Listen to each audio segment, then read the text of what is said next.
Welcome to the Boss Hijabipreneur podcast for women of faith and business looking to take their careers or businesses to the next level without compromising their faith. If you're ready to begin taking action on your entrepreneurship goals, learn tips, tools, and strategies to execute consistently and manifest the life of your dreams, this podcast is for you. I'm your host, Halima de Oliveira, business strategist, three-time author, using the fusion of faith and finances to lead female-led e-commerce brands to 6 and 7-figure revenue targets annually. Ready? Let's work. Tune into today's episode, Already in Progress.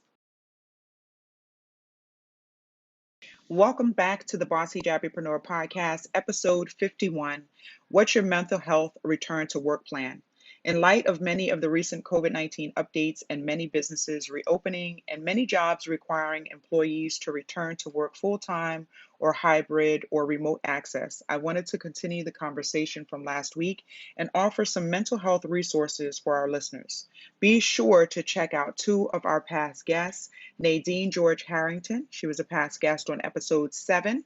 Nadine is a clinical social work therapist, MSW, LCSW, executive director of Alpha Child and Family Services in South Jersey. And as a therapist, she focuses on creating change that most benefits her clients. It is important to focus on the needs of the individual and determine what it is that they wish to accomplish. She uses proven treatments and techniques that have helped others to improve. Our second past guest is Nicole Nejma Abraham, mental health advocate who moderates a clubhouse chat, Too Broke for Therapy. I love it. And the group was founded by Trey Cowsley. Nejma appeared on episode 16, and as a mental health advocate, she can offer support for women who have experienced interpartner violence specifically, which during quarantine may have escalated for some, as well as offer resources for therapy and alternative therapy. Again, be sure to go back and take a look, listen to both episodes and connect with and support these two dynamic women. Today, what will you learn from this episode? Should women have a return to work plan? How productive should employers expect their employees to be? How productive should employees expect to be?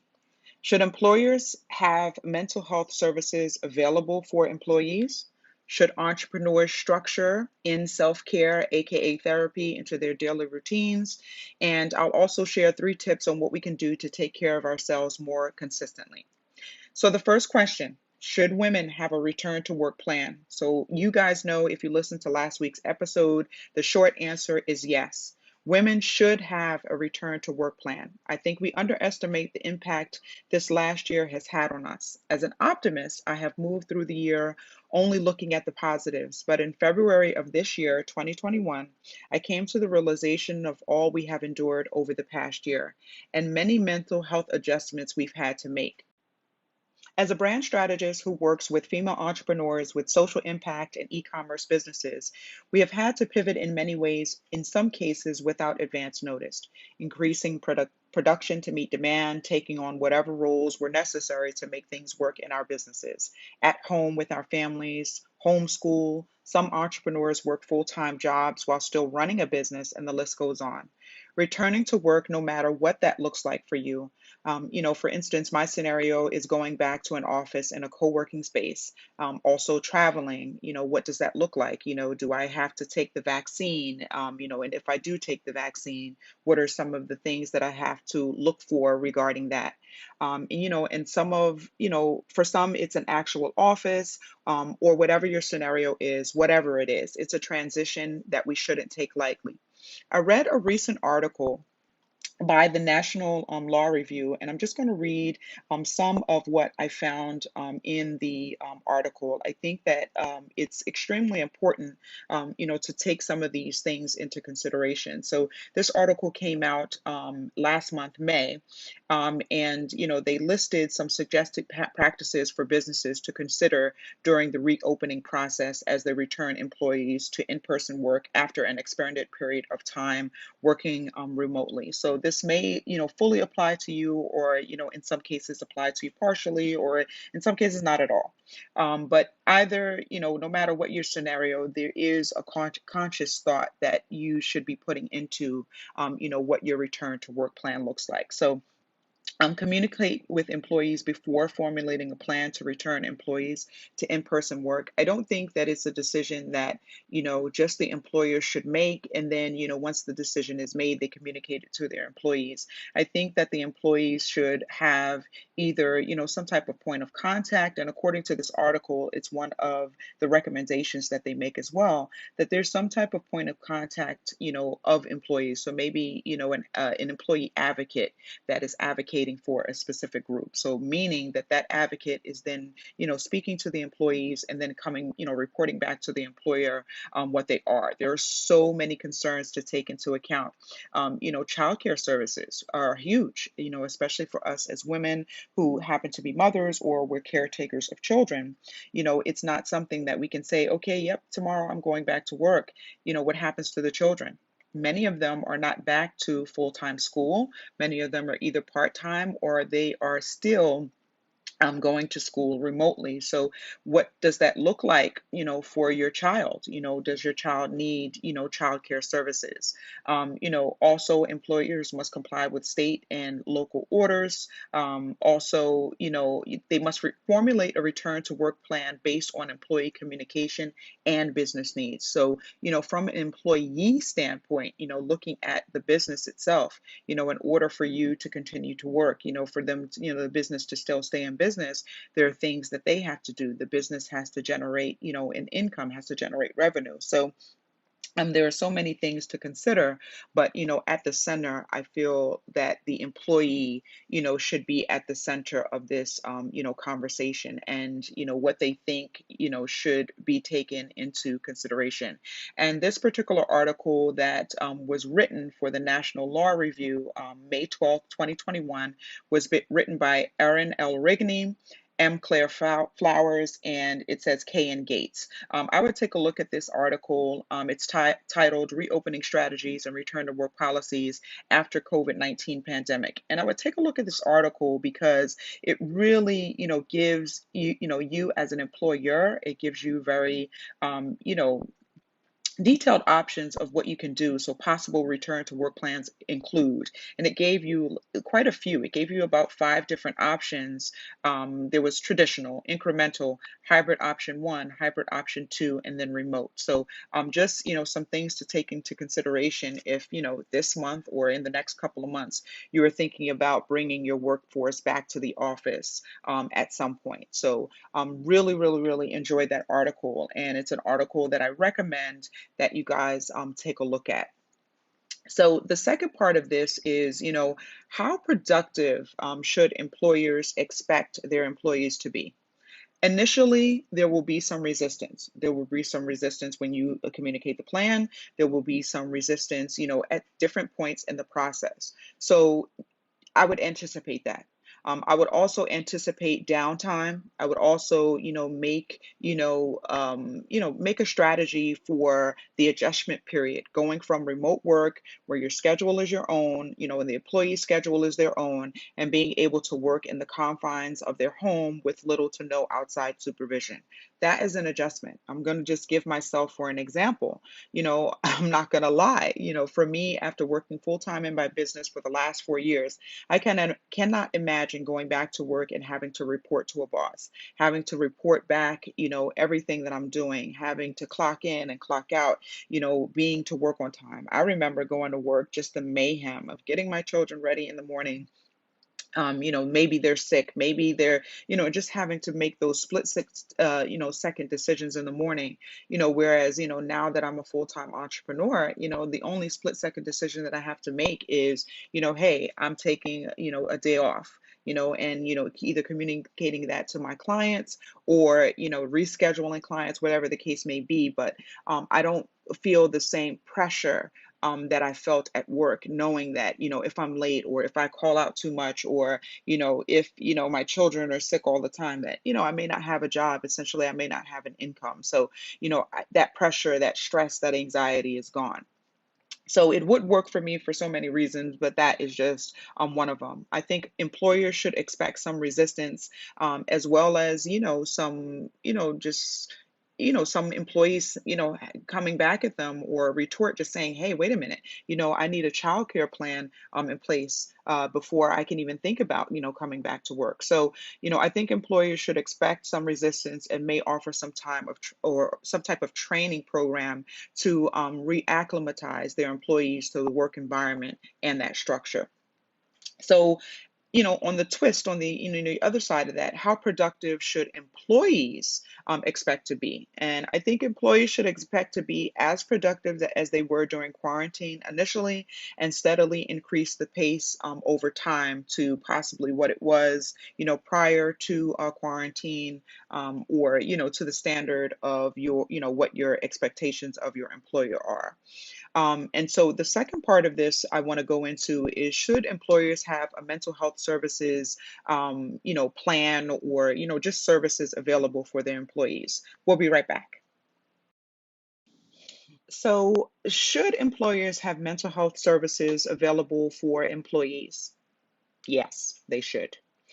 Without a doubt, as I said earlier, we don't know all that an employee returning to work has had to endure over the last year. Some have experienced the loss of family members, friends, co-workers. PTSD is a real thing and something that may have developed just simply going out to the store, not knowing if they could contract the coronavirus. Most companies offered an EAP or employee assistance program prior to, COVID-19, which employers offered employees the care they needed when they needed it. There should be a similar plan and or resources in place for employees returning to work. I want to give a few resources, some apps or mental health programs you may want to check out and inquire about at work. If, the program, the mental health program for from your employer is not apparent. Here are some apps that you can either suggest or you can go seek out on your own and see if your, employer may offer some type of discount off of these type of services. But I definitely think that you should be looking into these, type of resources. And, it could be something as simple as just a conversation of how you're feeling today.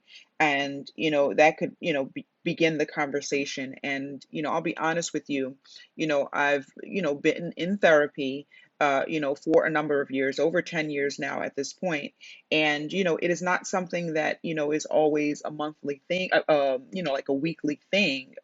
Sometimes it's just monthly. Sometimes I can go a few months without it, but then I know, hey, you know what, I need to pick up the phone. I need someone to speak to. So just being able to have that at the ready, I think is necessarily not only in light of COVID-19, but also just as an employee, just as someone going to work, and definitely, as I'll talk about a little bit later, as an entrepreneur. So, some apps that I've come across, the first one is the Calm app.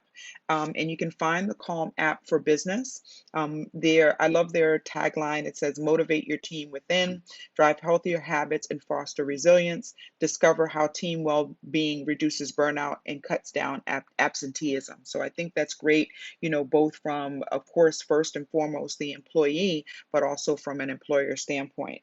Just knowing that not only are you taking care of your employees, that they have a job to go to, but you're also taking care of them, so that they can show up to work better.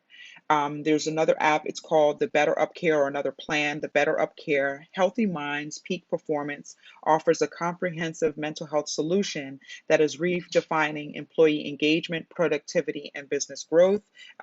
Looked into that app, really thought that it was, just amazing. There's another one. I know, there are many listeners who are, Black or African American. So I wanted to, offer this resource as well. It's called Therapy for Black Girls. Therapy for Black Girls is an online space dedicated to encouraging the mental wellness of Black women and girls, and offers access to therapists in your area or for your specific scenario. The platform also offers a podcast, and the name of it is Therapy for Black Girls Podcast. And it's a weekly conversation with Dr. Joy Harden Bradford. She's a licensed psychologist in Atlanta, Georgia, about all things mental health, personal development, and all the small decisions we can make to become the best possible versions of ourselves. Listen, she sounds like, one of those people that I would love to befriend. So if you're ever listening to this, or if one of Dr. Joy Harden Bradford's listeners are out there and could want to connect us, hey, connect us. I would love to chat with her. So many of our listeners, like I said earlier, are either full-time or part-time entrepreneurs. I feel we either don't give ourselves the same grace as we would give ourselves if we were still employees at a job, or we can't afford to. If we don't hustle, we don't eat, especially, as an entrepreneur, right? And especially in the beginning of our entrepreneurship journey. Should entrepreneurs structure in self-care, aka therapy, into their daily routine as well? And the answer to this question is an astounding yes. So, another article that I would like to cite, and I pray that you go out and read, is a 2020 Forbes article entitled "Why Entrepreneurs Need to Talk About Their Mental Health." The statistic out there is 72% of entrepreneurs are directly or indirectly affected by mental health issues, compared to just 48% of non entrepreneurs. That's according to a study by the National Institute of Mental Health. 49% of entrepreneurs deal with mental health issues directly, while only 32% of others experience them. As entrepreneurs, we are more likely to experience burnout, stress, anxiety, be overweight, develop mental health disorders like bipolar disorder, and let's not forget insomnia. To many of you, this may sound familiar. I know a couple of these on this list are familiar to me. Brené Brown said, understanding the difference between healthy striving and perfectionism is critical to laying down the shield and picking up your life. Research shows that perfectionism hampers success. In fact, it's often the path to depression, anxiety, addiction, and life paralysis. And, just from, a personal view, perfectionism, man, in year one or two, if you'll put down perfectionism very quickly and realize, in entrepreneurship that anything can happen. And, perfectionism will either hold you back, in that, you'll have that analysis paralysis and you just never, go after anything. Or, perfectionism, will make you go crazy essentially, because, you're trying to get it perfect and right every single time. And, in entrepreneurship, doing your very best and doing the very best of what you know today is sometimes more than what you need to take you to the next level. And also, building it, as you grow, and, understanding that, entrepreneurship is a journey, it's a process, and you're not always going to get it right, but learning from those mistakes. So, with that being said, here are 3 tips on what we can do to take care of ourselves more consistently. And, there are many, things that we can do, but these were the 3 that, came top of mind. And, this one is a long one because it incorporates many things that a person may put on a list, but I felt like this all goes in hand in hand. And the first one is getting adequate rest throughout the day. We may take a day off, have a spa day or a day off where, we just sleep in or whatever. But I think that it's important for us to have adequate rest throughout the day. And, to take those, breaks that we need throughout the day that, can, when you add them up all together, they lead to so much stress and anxiety. So schedule in 15-minute mental health breaks or mental health blocks, right? So, I schedule into my schedule blocks, where I'm just sitting down. I'm not touching the computer. I'm not doing anything. And, learn to say no to fires. Learn to say no, and big emphatic no's to fires. And that's where, you may get an email, or a person may send you a text, or a person may call you and they need you right away and they need you to do something right away. Learn to say no and say, on my schedule right now is X, Y, and Z. I have the ability to do that or to address that at XYZ time. And, I have had to learn that, over, the years, but specifically within the last year, especially with COVID-19, learning how to say no. because, I may have an agenda for the day, and, someone's fire, someone's text, someone's email may throw that whole agenda off. Something that you thought was going to take you 10 minutes to do can end up taking you down the spiral for hours. And so I really want you to understand, that it's important for you to learn to say no. And it's no, it's not a no, never I can do that. It's a no, not right now. And I will address this then. And then on the receiving end, someone who's on the receiving end of a no, I think that it's important for you to put yourself in that person's shoes and just say, hey, I can totally relate or understand why this person may be saying no right now. And, just understanding that. So do something like water your plants. For me, my plants, my collection is growing. I started out with probably like, 5 or 6 plants at the top of, quarantine. I think I'm at like 51 or 52 plants now. And, they're small. Some of them are small. Some of them have gotten larger. I think my largest pot is like a 10-inch pot. But, my plants, just give me the ability to care for something and to see it grow, but also for me it's a de-stressor, and just I have the ability to just decompress, from a moment or from, a portion of my day, and then, just sit and, with them, and then, come back to it. Take a walk outside. That's huge. That, I'm sure, from a scientific perspective, taking a walk outside has so many, benefits, physically, mentally for sure. And then, just so many benefits to that. And, I think it's important to not only when you're taking a walk that you're taking the walk, but that you're not associating any of that, with work. Go get your nails done. Go get your nails painted. Make an appointment, go get your nails painted right in the middle of the week. It might take you more than 15 minutes, maybe it's 30 minutes, but go out and go get your nails done. Just, a mental break from your day, right in the middle of your day. Listen to a podcast or audio book. And at night, aim to get, a full night's sleep, minimum 6 hours. And of course, 8 hours is the recommended, dose of sleep, right? So, I would recommend that you make that a part of your schedule, and also make it a part of your schedule to not interact or engage with electronics, the closer the time is to sleep, to when you would normally go to sleep. And actually be intentional about falling asleep, not just falling asleep because you're just totally exhausted. Be intentional about, hey, my bedtime is 10 p.m., and start to wind down maybe at 9:30.